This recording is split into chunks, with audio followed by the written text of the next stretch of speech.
Kamu saat ini sedang terjebak dalam dilema hidupmu. Mulutmu memang bungkam, diam tak bersuara, namun di kepalamu berisik, seperti ada dua koloni lebah sedang berantem. Fisikmu memang aman, tapi mentalmu sedang nyungsep. Jika bukan karena sayangnya Allah, mungkin kamu sudah sinting. Dalam senyum pahit menahan tangismu, kamu hanya bisa bilang, ya udahlah, mau gimana lagi. Dunia menuntutmu untuk berdamai dengan keadaan, sedangkan keadaan membunuhmu secara perlahan-lahan. Dalam lelahmu, hatimu berbisik, ya Allah, jangan hukum aku dengan kehilangan lagi, sebab sudah banyak yang hilang dalam hidupku. Jika kamu sanggup menumpahkan air mata dalam kesendirianmu, dan kamu tak ingin seorang pun mengetahuinya, sesungguhnya kamu adalah orang yang tangguh, kamu adalah orang yang kuat. Tak sembarangan manusia diberikan kesanggupan sepertimu. Kalau dalam dunia persilatan, kamu tergolong pendekar sakti mandraguna. Dalam tangis sunyimu itu, semestinya kamu bilang begini ke Allah, ya Allah, atur saja bagaimana baiknya, namun kuatkan aku dalam proses apapun, dan tanamkan keikhlasan dalam hatiku jika keinginanku tak sejalan dengan rencanamu. Tanamkan juga dalam dirimu, kalau sekedar dihargai atau tidak, semestinya itu bukan hal yang penting bagimu. Yang penting kamu sudah berusaha maksimal semampumu, sekuatmu, dan tujuanmu adalah lillahi ta'ala. Selebihnya kamu tak perlu peduli. Apapun komentar orang gak ngaruh, gak ngefek pada kehidupanmu. Palingan juga mereka sirik, ngiri.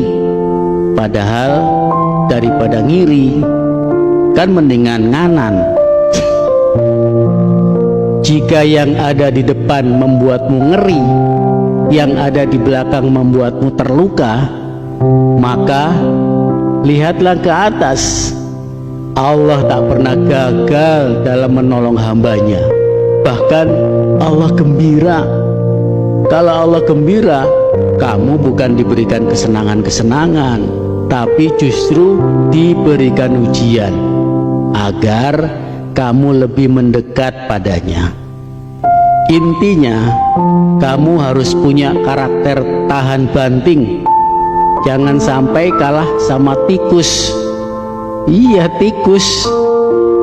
Tikus-tikus itu pernah diuji coba oleh Dr. Kurt Richter dari Harvard University.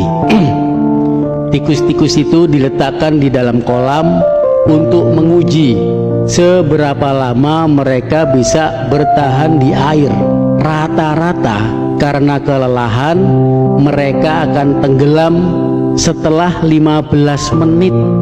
Tapi disinilah keajaiban terjadi. Sebelum semua tikusnya tenggelam, para peneliti turun tangan.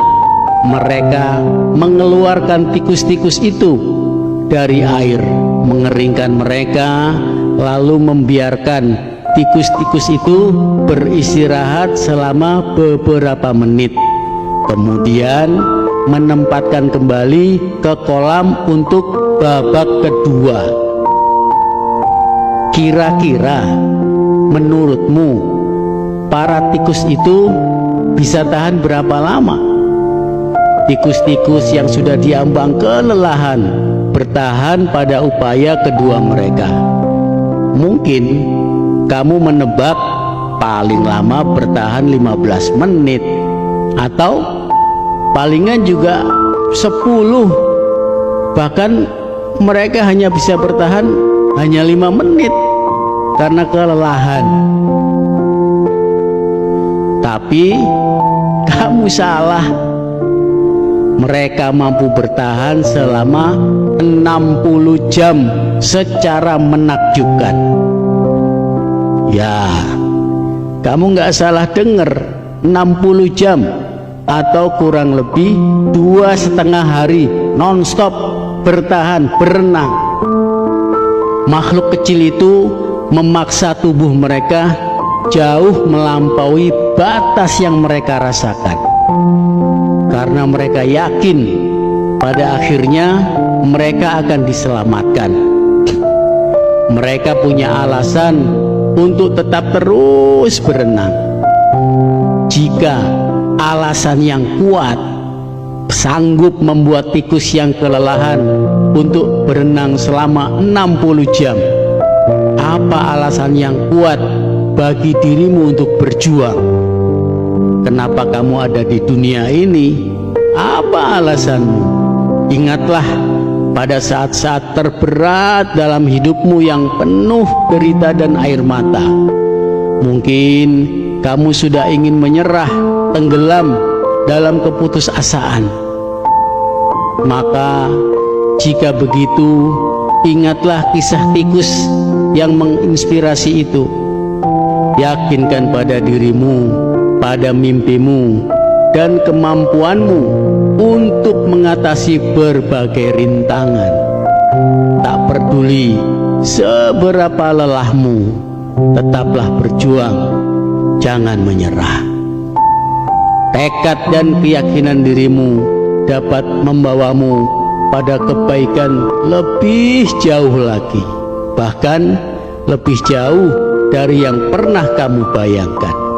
Semoga Allah Subhanahu wa Ta'ala membersamaimu, menguatkan hati dan mentalmu hingga masuk ke dalam surganya. Wallahu a'lam bishawab. Assalamualaikum.